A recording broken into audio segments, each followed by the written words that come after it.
Tesla makes great cars, but they're not for everyone. Some people just don't want a Tesla. Some people want an alternative that's just as good, just as affordable, and just as exciting. And I have got some great news for you.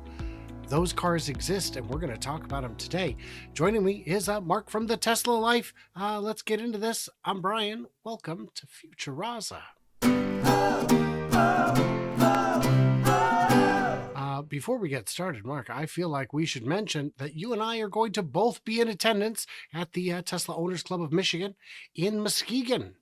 On June 15th, it will be Muskegon. You know that. That's right. Oh, and I remember what I was going to ask is we have a special guest coming who has not yet been announced. There was one spot left open that I'd held because I got a maybe and then a firm maybe, and now it's a yes, but I can't tell you who it is.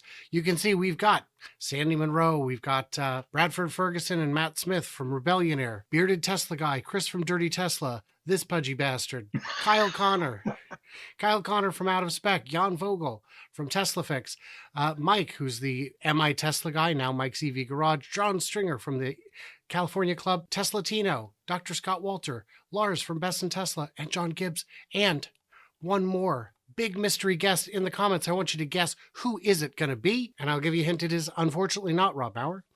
He did not. We were in talks to have him there, and then he stopped doing his Tesla channel.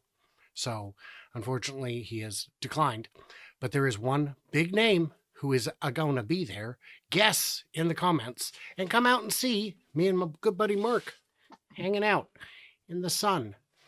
I have got to remember to put sunscreen in my car. I just have to. I own so many. They're all over the house and not in the car. Go grab one today and put it in the glove box. I shall consider it. Hey, turned off by Tesla. Consider a Nissan Ariya or Toyota BuzzForks. While these electric crossovers are not best in class, cheap leasing options make them attractive alternatives to the Model Y. Would you call these cars attractive alternatives? Ugly alternatives, maybe, but not attractive. No. Well, Toyota became the biggest name for a reason, but, there are people who, for a variety of reasons, don't want it. They just don't want it. So where should we look? Clearly, at the pretty good enough BuzzForks, I suppose. That's a thing. And then we've got, so let's talk about the Toyota BuzzForks starting at $44,420. That sounds pretty reasonable, right? That is fairly high. Yeah. Maybe that's why it's an alternative, because it's the same price as a Tesla. But you only get the federal tax credit if you lease. They can reduce the capital cost by the $7,500. So it could make your lease more affordable. But even then, you're only kind of in the Model Y range. Well, let's say and by the way, that $44,420, that's the front wheel drive option, not the all wheel drive option. So what are you looking for in a car? I mean, and by the way, the score they gave it is 75%, 7.5 out of 10, which you could call 4 stars if you're generous with your rounding, or you could call it a gentleman's C+ if you're, and I think C+ is about right. What are you looking for in a car? And the ranking is 15 out of EVs. I don't know how far down the list that is, but that seems pretty far. That's quite a distance from number one. Yeah, this is turning out flat all the way around. I don't understand this. I notice in the top 5, Car and Driver has awarded no Teslas the spot, which is a little bit weird. But these are all decent cars. Not so much this one. It's great. It's really great. And here's some pricing options. You can pay even more if you want to. And who wouldn't want to? Because you've got, no, this is great. It'll do a zero. The dual motor will give you 0 to 60 in 6.4 seconds. That's really unimpressive. That's casual. That is a mosey is what that is. There are just 2 levels of regenerative braking, none and some.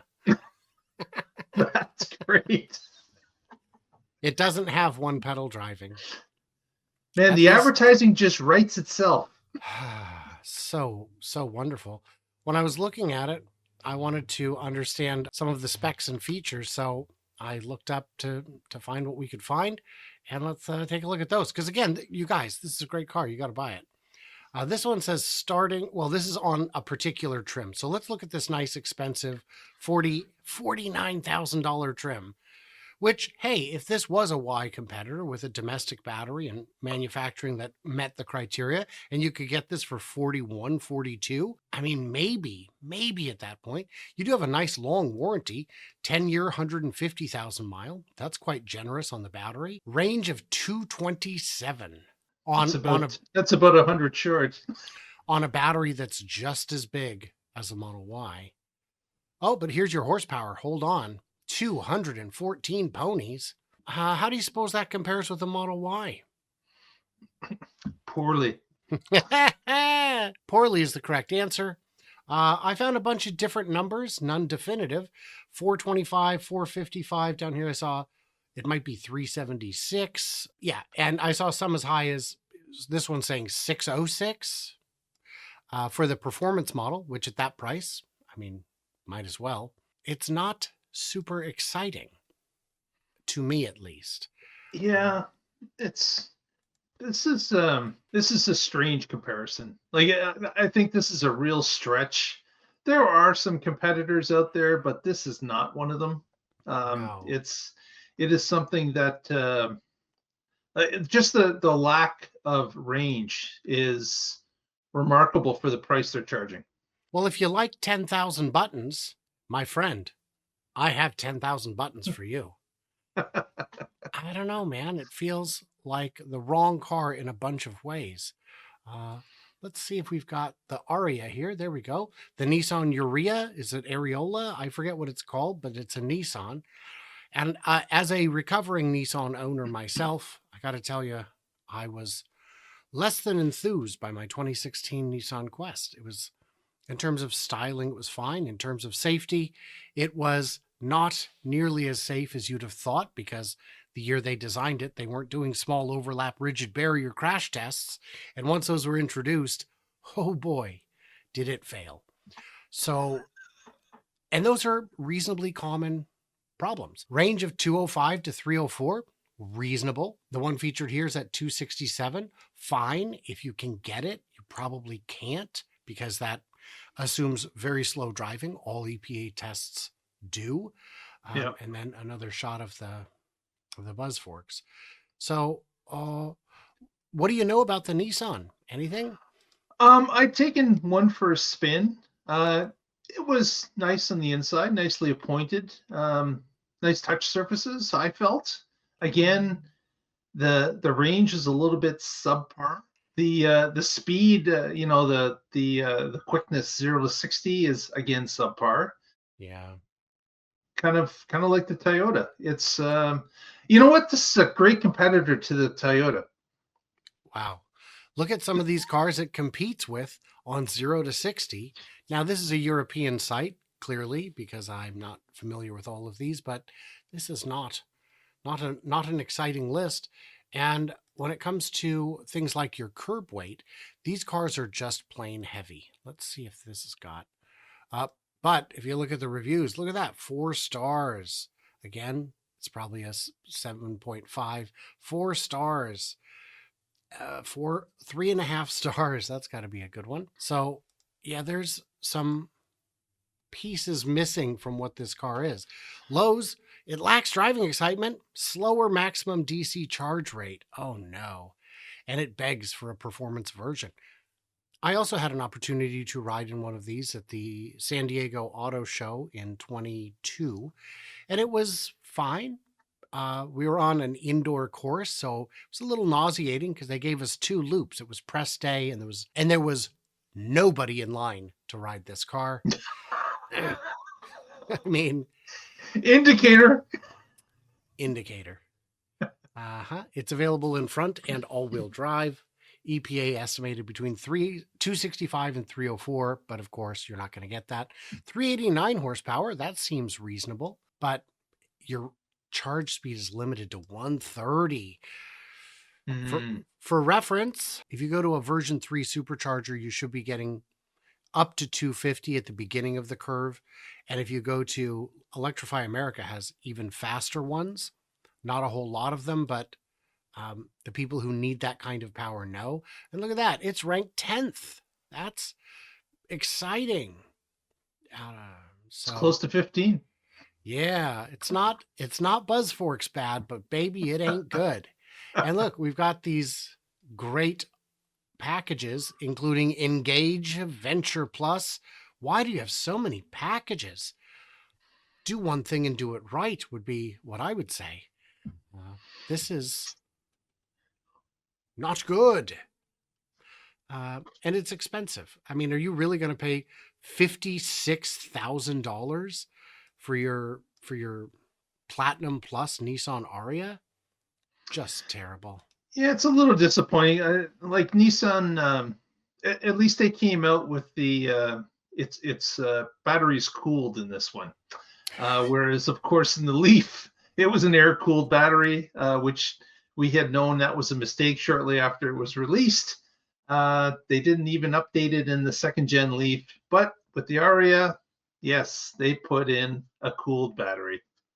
It's a competitive EV out there, EV world out there, but the Ariya plays it cool. Maybe even a little too cool. It's fine. It's boring. It's expensive. And both of these cars weigh as much or more than the Model Y. These are 4,700 pound cars, which is about what the Model Y long range is. And the Model Y long range is faster. You've got frunk space. You've got more cargo volume. You've got best in class safety. You've got so many other features. I My question, I guess this also can go to the comments, Mark.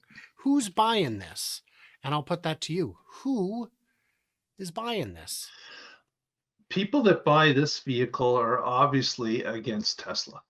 They have no interest in buying a Tesla, and there's a number of people like that just will not buy a Tesla because of whatever reason. Is it it's the CEO, it's the volume of Teslas that are currently on the road. Somebody wants something unique, something different. But man, I just implore people to compare apples to apples before you make the decision. Take everything for a test drive. If you enjoy it more than the other car, great, buy it. Okay, but at least make sure you know what the competition is and what the competition is priced at, so that you're not regretting your decision 3-6 months later. Let me throw another possibility out there and you tell me if this is possible. Brand loyalty. That is possible. It is, but man, if you are coming from a Leaf, you would No, have no. really had to love the Leaf in order to move into the Aria without looking at something else. They didn't sell that many Leafs, to be honest. No, I mean just brand loyalty generally. There are people who love their Toyotas, who've always loved True. their Toyotas, and my next car will be a Toyota. And Yeah. with a 150,000 mile battery warranty, I think that buyer can rest assured that if this car isn't all it's cracked up to be, they'll make it right. That is a pretty good offer. I Yep. think it might If, be if too you've good. been if you've been treated right by the brand, then yeah, that can definitely be a factor in your decision. And in some, it will be an overriding decision based on that. Let me throw out another one. You tell me if this makes sense. Uh, High pressure sales tactics.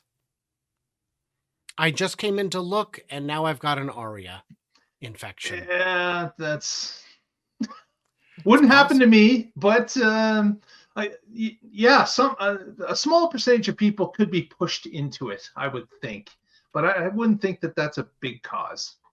All right. Because I wonder how car dealerships, not car dealerships, those would be gone. If high pressure sales was banned, was like illegal, I wonder how well a lot of manufacturers would do because some of them just live on that stuff. Oh my gosh.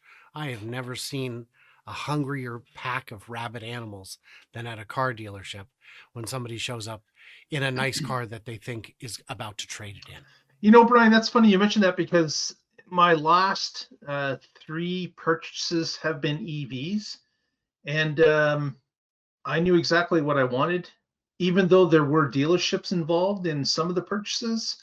It was just I just came in and I said, I want this, I want it in this color, and I want this trim, and that's it. And that's, there was no pressure. There was no, well, you're gonna buy the oil changes for light. No, none of that. It was just, I want the car. What's the MSRP? I'm gonna compare it to some others, and I'll let you know if I'm gonna buy it. Hmm.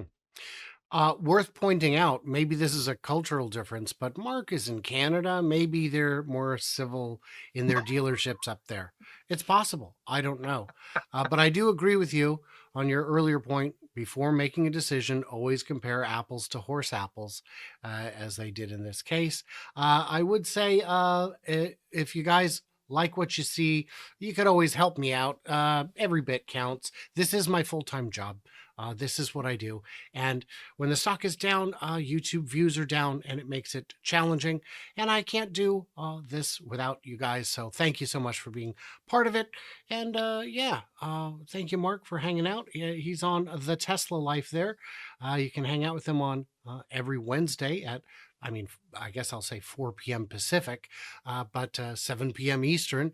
They have a weekly show, and they appreciate people hanging out in the chat. They actually look at the chat and answer questions, which makes it super valuable. Well, we answer the questions typically, unless your name's Brian, then we try to ignore those ones. But it's fun. They can't ignore me. They really try, but I get my zingers in even when I'm not invited. It's just how it works.